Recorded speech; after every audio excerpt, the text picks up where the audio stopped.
Welcome back to some more DBD news. My name is Wolfyowns, and this is where we talk about all the new things and changes coming to Dead by Daylight. Oh my god, guys, we have a lot of information to share with you guys, and it is crazy. As you guys should know, the Stranger Things is coming to Dead by Daylight in a DLC, as we have already covered, and we reacted to a trailer in a previous Dead by Daylight video, and I am definitely excited to share all this information with you guys about the dev stream that we had today, about all the new stuff that's coming in the Stranger Things, powers, perks, all that stuff. I have all the information to share with you guys, but first off, let's go ahead and jump into some hooks and the designs, shall we? Yeah, like the I don't know if we want to talk now, but the Sure. hook, the hook was something that we I was pretty excited to show some ideas to them, and It's always a good showcase of another aspect of the chapter, the hook. Yeah. It's a fun place to play. yeah, the look and feel is really the upside down world feeling, and it's the first hook that we added some animated object. The object which are the rats we found in the season 3 that we didn't know before well. Ooh, those hooks actually look pretty cool, and I'm definitely excited to see them in game. They're also animated, the first ever hooks to be animated, which is pretty cool. They have rats climbing all over them and inside them, so I can't wait to see that in game, and I can't wait to be put on one. Moving on to the next part of the dev stream, we're going to be talking about the new map and looking at the art designs for the new map. So let's go ahead and listen in. Like if we take example, the if you go on second floor, there's the isolation room where 11 push back the guard on the wall. So we wanted this crack on the wall. There's some interrogation rooms, some cages where you see the cat thing, the interrogation and the testing. And on the first level, we have the Rift Lab, which is one of the main room that we really wanted to push. But it's very present in the series. Yeah, and there's also the elevator tucked in the. So is the map in the Upside Down, or is the map set in the real Hawkins? It's in the entity Hawkins. Yeah, that's good. That's what I wanted to get at. Ooh, the new map, the lab, actually looks pretty good from the art, and I cannot wait to see what it looks like in game. I am pretty excited. Moving on to the next part of the dev stream, we're going to be talking about the killer's powers, the one thing you all want to know more than anything else in this DLC besides the perks. The killer's powers, what does he do, how does he work, can you counter it, all of that we're going to be talking about here in the next clip, so let's go ahead and listen in. So we decided that he has to put 2 points on the map, and whenever he's standing on one, he can teleport to the other one. That was one aspect of the killer that we wanted to make, where like it gives like a good map control, something that killer players always beneficiate from. Yeah, the two questions is how do I get map control and how do I get better in a chase? Yes, exactly, because actually that wasn't that easy to use in the chase. The way we made it, because whenever you use the portal, you have to charge. There's a delay, and then you lose visibility for a little moment. Yeah, exactly. It's not as efficient as the AG, for example. No, it's for catching up to people, because the thing is, when you're standing on one, you also see the outline of the others. Yes, right? You have to choose where you want to teleport. The portal you want to teleport to. Woo! So basically the killer is going to have the ability to put down multiple rift things on the ground that he can teleport in between two, which is actually pretty awesome. That gives him some pretty good map control, and he can get around quicker, which is really good. Definitely excited to play him in game. But the killer has more than one power. He has 2 abilities. If you think that was the only thing he could do is teleport around, then you were sadly mistaken. His second ability we're going to talk about in a moment here, so let's go ahead and listen in. So we ended up with having like this pounce where the creature, like in the show, opens the tulip mouth, whatever, like the head, and it really scares people, but at the same time, it gives them the hint. Just really cool. Yeah, but it gives them the hint that he's gonna be in your face in a matter of seconds if you don't move away. And if you press now the attack button, then you'll be launching a fast forward attack, And And you can't maneuver while you're doing it. no, exactly. It's straight. You somewhat can maneuver at the end, like just to give a good feel of the attack. It has also a slightly wider range cone of damage, so you have better chance to hit the survivor. But on their side, like they really have to time. Survivor can escape or avoid the attack, but they really have to time their movement. They'll have to learn Yes, the exactly. timing. It's like Yeah. anything. It's Yeah. like the nurse Yeah. jumping at you. There are a few things like we learn like trying to drop a pallet on the head of the killer when he does that is very hard. So you better drop it before he Yeah. pounds. Yeah. You're gonna miss the stun, but you're gonna live. Yeah, exactly. And if I may connect the Woo! Oh my god, the killer has a pounce ability to where he can hit you from farther away, pretty much farther than a lunge. You do have to charge it up though, sadly, but it's cool to have an ability that you can hit people from farther away with, which isn't too bad actually. I actually kind of like that. My god, this killer is going to be OP. He can teleport around, he has a farther lunge, a pounce, it's crazy. What as a survivor can I do to counter this killer? How am I going to be able to beat this OP killer? Well, guess what? We have a clip here for you survivors that want to know how to beat this killer. So let's go ahead and talk about it afterwards. But first off, let's listen in. player, but Can survivors do anything to your portals? yes, that's I was going to that because why would Survivor Hang out. hang out? Yeah, I like next to a dead trap. Survivor can on their side they can interact with the portal and close them, so they can somewhat. There's a tug of war effect that happens between the killer and the survivor, and the funny thing is that it's really cool for the survivor because they somewhat have a glimpse of what the upside down is whenever they get in contact with those portals. So they get the upside down effect on them, and during that time they don't hear the killer terror radius. So they have They are oblivious. the oblivious. Yeah, exactly what that is. That's what I said. Alright, so basically there is a way to counter this killer. Basically, if you're going to spend the time to destroy his rifts, you are able to get rid of them, making it so he can't teleport to the location that you are at. However, if you are next to a rift at all, working on a generator or trying to destroy it, the killer can see your outline or your aura, or however they're going to do it, from very far away. So do make sure if you're doing this, you are putting yourself at risk. But you are able to destroy them, which could be pretty good. It looks like it takes a while to destroy them. It slows the game down, which is also pretty good for a killer standpoint. So that's actually really good, and I'm definitely excited to see how this is in game. Moving on to the next part of the dev stream, we're going to be talking about the killer's 3 unique perks and how good they are. So let's go ahead and listen in. Perks. Shall we go with the perks of the Demogorgon? Yeah, sure. Okay, no, please, do go on. What does that do? When you whack someone and they go down... Yeah, with your base attack, it's very important. Yeah. When you smack somebody with your base So attack. it's not gonna work with the chainsaw. No, exactly. Or the pounce of the Demogorgon.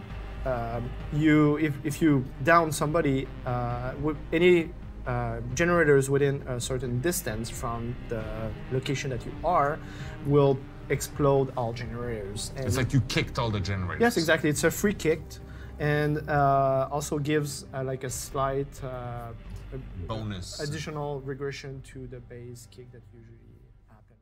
Yeah, somebody get me the devs on the phone, because this perk is OP. Woo! Surge is sounding pretty good, actually. So basically, with Surge, if you down a survivor with a basic attack, all generators within 32 meters are all going to explode and regress, which is actually pretty crazy. That's a pretty good perk. I see a lot of people using this perk. I don't think it's going to be better than Ruin since it has a cooldown of 40 seconds, but it's pretty good, actually. I'm definitely excited to see this perk in game. Moving on to the next perk in the dev stream. Actually, Is it next cruel confinement? Yes, exactly. Cruel confinement. So whenever you a survivor pops a gen, all the windows and vault location, not pallet, windows and vault location from a certain Within a radius will be blocked for all survivors, not the killer, obviously. And the killers see the location aura of the block. So it's a great idea. Windows. Yeah. Yeah, and Yeah, you, so that it lasts. sucks. It lasts also for But 35 seconds for now.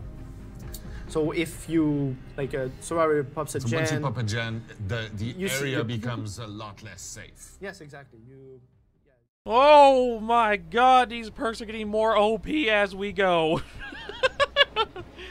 But seriously, Cruel Confinement basically makes it so if you complete a generator, all windows within that area of that generator within 32 meters are blocked for 35 seconds. Now, this could be good if you're in that area. However, a lot of the times, generators are completed when the killer is not in the area. So, in my opinion, a lot of the times, this perk isn't going to be getting that great of use out of it, sadly, unless you happen to be right there as a killer. So, this perk, in my opinion, isn't going to be that good unless you just happen to be right there when the survivor completes it. Moving on to the next perk in the dev stream. Okay. And the third one is called MINDBREAKER.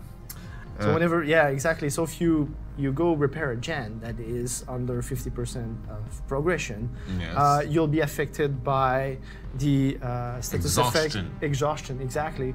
So if you have perks that active based on the exhaustion, well, you're saying like probably, well, just when I'm doing gen, but if you have a cooldown on one of those perks, the cooldown is paused. So Okay. if you already activate sprint burst, for example, and go repair a gen, then your sprint burst will not degress. Refresh while yeah, you do that. exactly. And the effect persists for 3 seconds after you leave the repair. So if you... So that sucks a bit. Yeah, so if you repair and you see the killer coming your way and you want to like sprint burst whatever, it's not gonna be possible. So you have to walk a bit. Okay.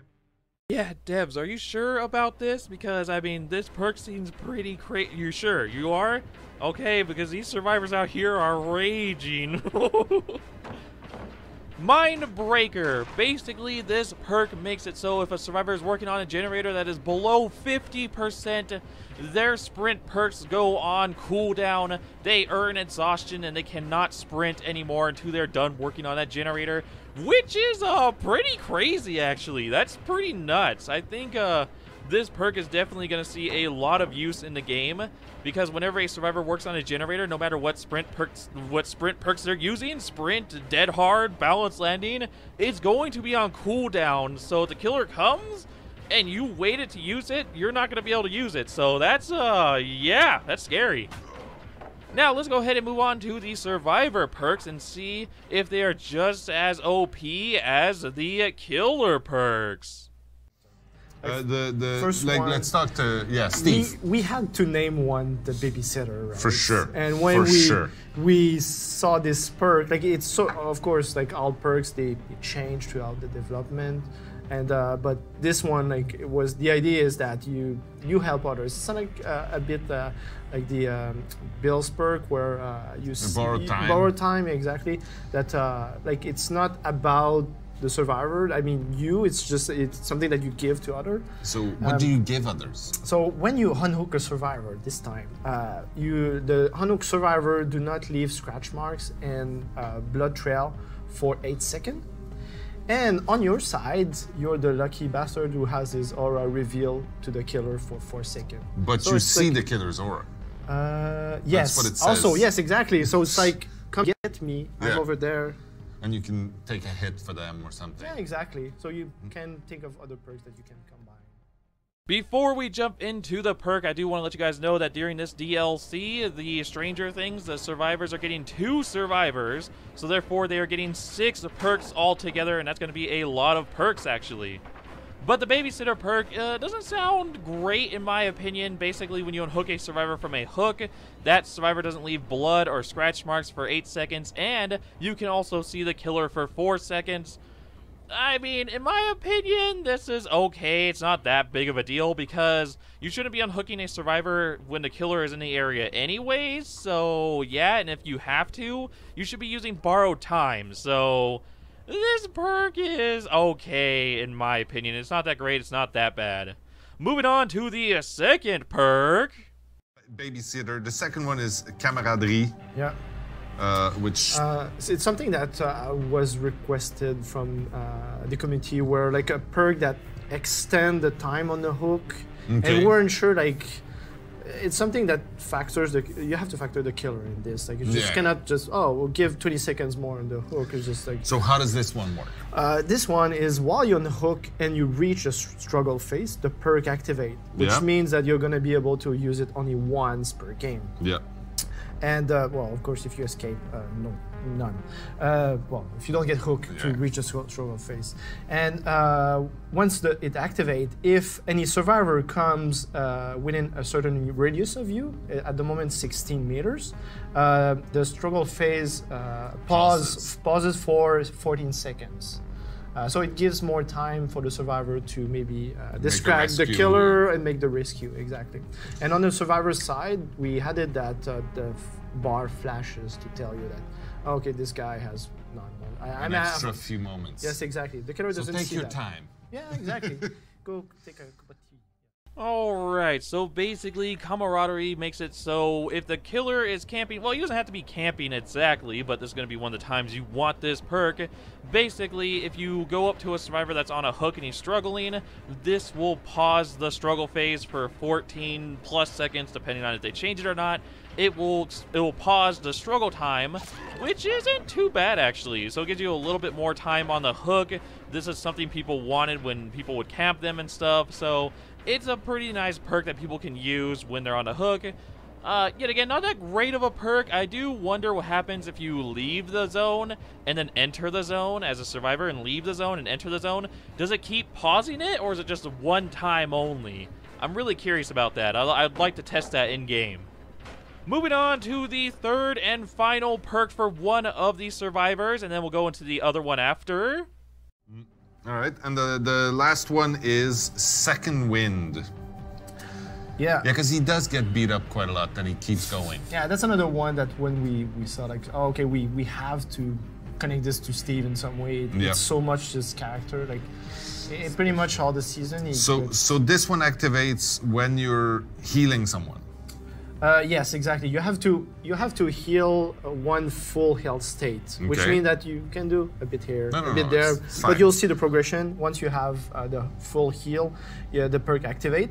Does it trigger when the state changes, or do you have to heal for 100%? So if someone else helps you, then it's No, well, you're just gonna get less if somebody else helps you healing on somebody. So, right? so you have to heal enough by yourself to fill one full bar. Because our health system works, our healing system works in charge system. So you have to take a number of specific charge, which equal one survivor. Yeah, that's similar fine. to the daily ritual that we Yeah. have.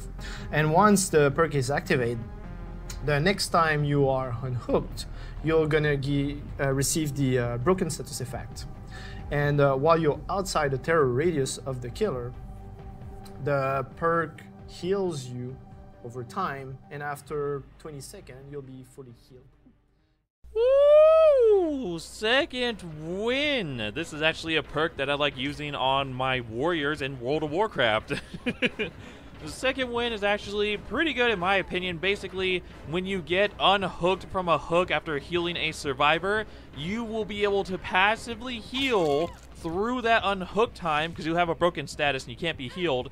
But while you are broken, you are being healed slowly, passively, which is great. This basically means that you don't need to heal yourself at all. You just need to survive and not get downed. Go work on a generator, and then while you're working on that generator, you're passively healing, which is really good in my opinion. I think that's pretty nice, actually. The only problem is you need to heal a survivor beforehand, so that could be a kind of a problem with the perk, but it sounds actually pretty good.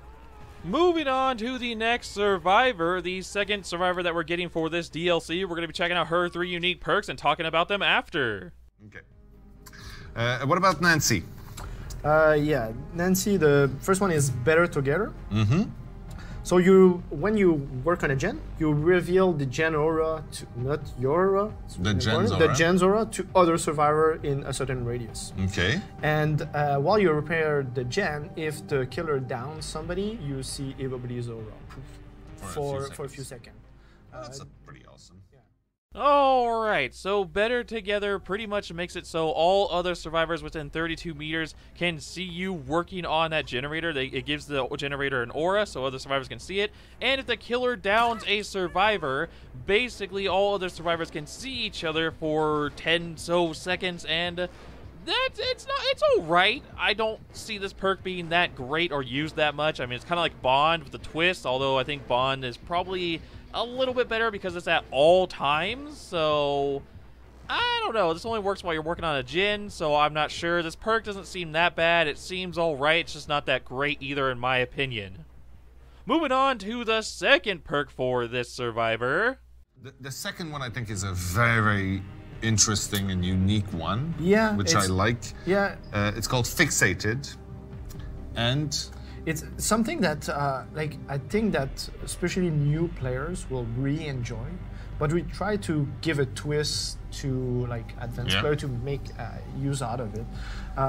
So it allows you to see your own scratch marks. So whenever you run or stop running, whenever you see when they show and when the killer can actually spot you. And I think that for advanced players, it's actually super useful to be able to try to play mind games with the killer. Because you can cut a corner and try to drive the killer in one direction. You can clearly see what he's going to see. On top of that, yes, you walk faster, 20%.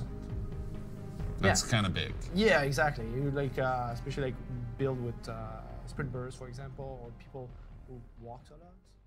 Ooh, Fixated actually seems pretty cool. However, I don't think that perk is going to be that good because it is really cool that you could see your own scratch marks and actually allowing a survivor to see their scratch marks, which allows them to kind of plan things out, try to lead their scratch marks in a different direction, and then walk away. Also, while you are uninjured, this perk lets you walk. Make sure you keep this in mind. Walk 20% faster. This doesn't include running. I don't think it includes crouching, but maybe with urban it could be really good. I don't know yet though.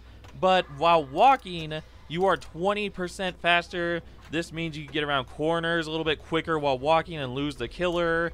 It's still slower than sprinting though, and a lot of people like sprinting because you get around quicker, so I don't know. And if you're injured, this perk does nothing really that good. You can see your scratch marks, but it doesn't mean a whole lot, so I don't know. The perk can be good, but it can also be bad. I'm not sure yet. I'd have to see it in game more, but it's a pretty cool perk.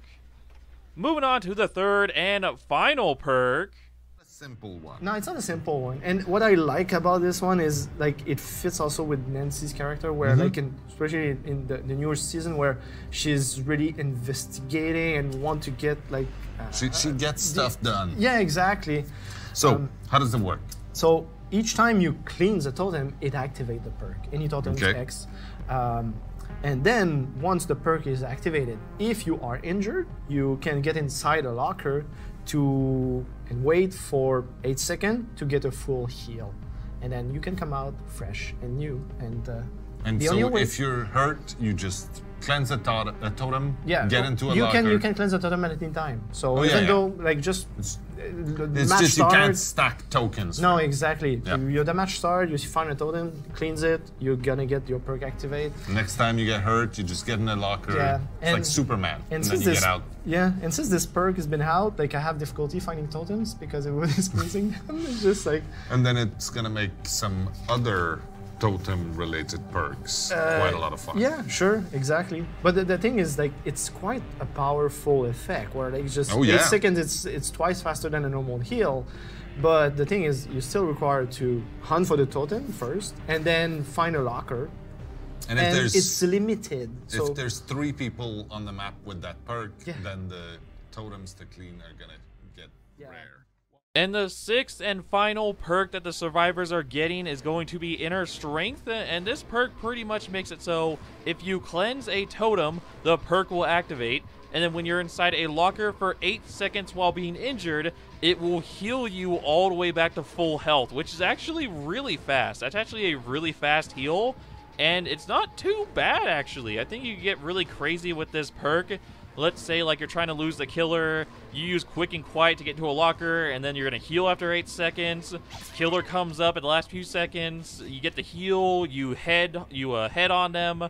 I mean, It could be really good. You could probably get really crazy with this perk, and I am definitely excited to see what you can actually do with this perk in game. Now, of course, the downside with this perk is that you can only use it like 6 times because there's only 6 totems on every map. So, yeah, keep that in mind. If multiple people are using this perk, you're not going to be using it a whole lot. So, do keep that in mind while using it. Anyways, that is going to be it for the dev stream, which means that is going to be it for DBD news. However, let me know what you guys think about this DLC coming to Dead by Daylight, the Stranger Things DLC. Are you excited? Are you not excited? Are you unhappy? Are you happy? Do let me know down in the comment section down below. Also, let me know what perks are you guys excited for. Are you excited for all the perks? Which perks do you like the most? Do let me know what you guys' thoughts and opinions are down in the comments section down below. I love reading them, I love hearing them, and I'll give you guys some feedback on some of your questions if you have any. But like I said, that is going to be it for the dev stream, which means that's going to be it for the DBD news. But later tonight at 10 o'clock news, have the devs really outdone themselves? Animation, character, the level, I think it's really cool. Like it's almost stupid now, as much as we say that every time, but it's some of the best stuff we've ever done. It's almost like we're getting better. Almost. Stranger Things coming to Dead by Daylight. Who would have thunk?